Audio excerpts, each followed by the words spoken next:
Mr. Speaker, sir, I stand in support of this bill. Because for victims of online harm, speed matters and justice delayed is justice denied. A deepfake now takes seconds to create.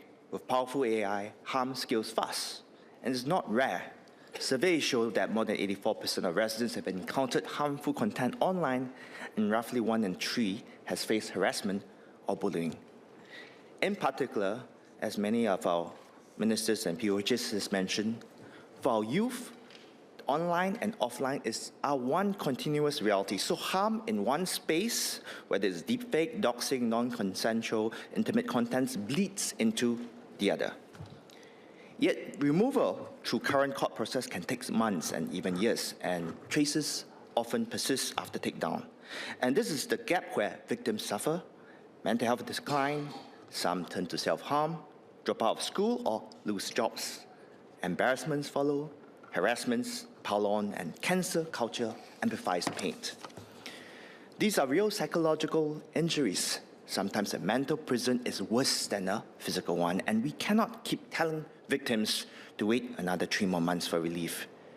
And this is why, for years, I've consistently called for legislations to curb this danger. In the 2022 Penal Code debate, I've urged for laws to prevent cancel culture from taking roots. In the 2018 debate on online falsehoods, I argued that democracy depends on facts, transparencies, and truth in public discourse, and warned that social media algorithms turn some of the most sensational content viral, and some of this content are false and harmful, and that's why I welcome this bill. It closes the gap and strengthens trust, the foundation of a we-first society. It protects people. It does not police speech. Expression isn't a license to harass, and freedom comes with responsibilities. It gives our people, especially our youth, room to think and disagree without destruction.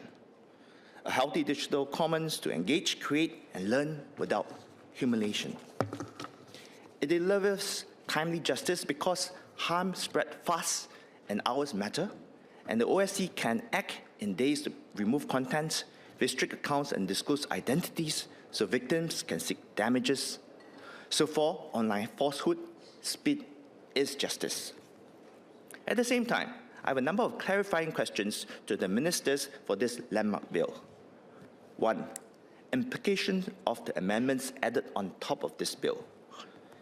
In the amendments put forward, the evidentiary thresholds move from reason to suspect to reasonable grounds to believe.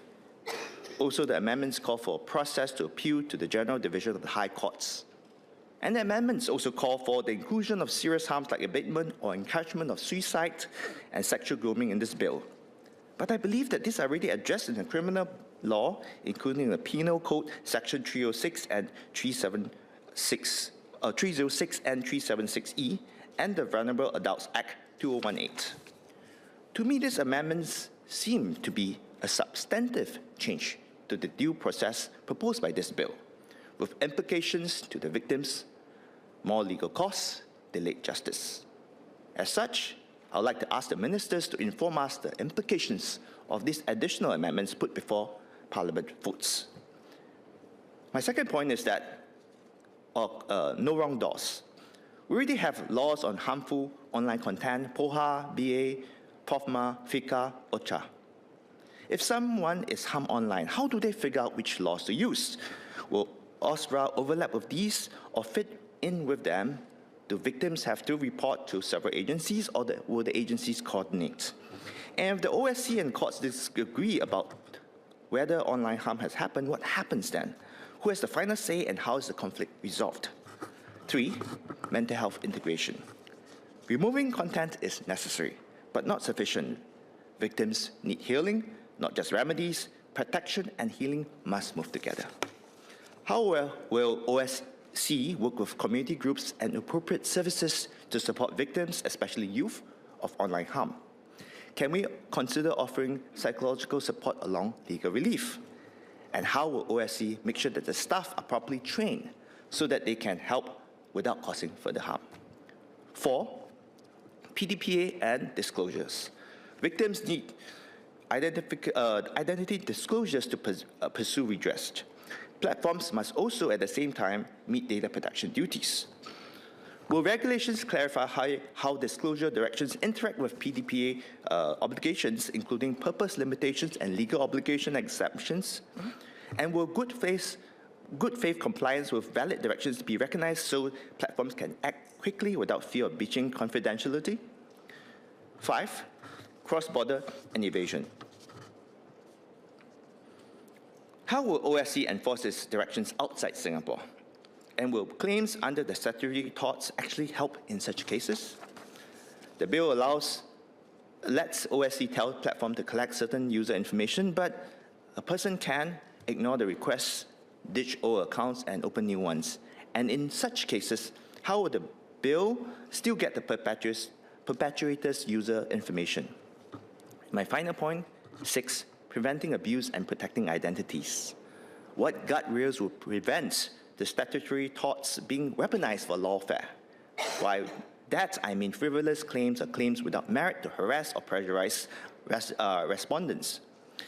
As the bill empowers the OSC to identify users and disclose that information to purported victims, what safeguards are there to prevent misuse of that disclosed data for reverse doxing? In closing, Speaker Sir, this bill makes our online space safer, especially for our youth. It strengthens trust, delivers speed as part of justice, and hold platforms and perpetrators to account. With these clarifications, I support this landmark bill. Thank you.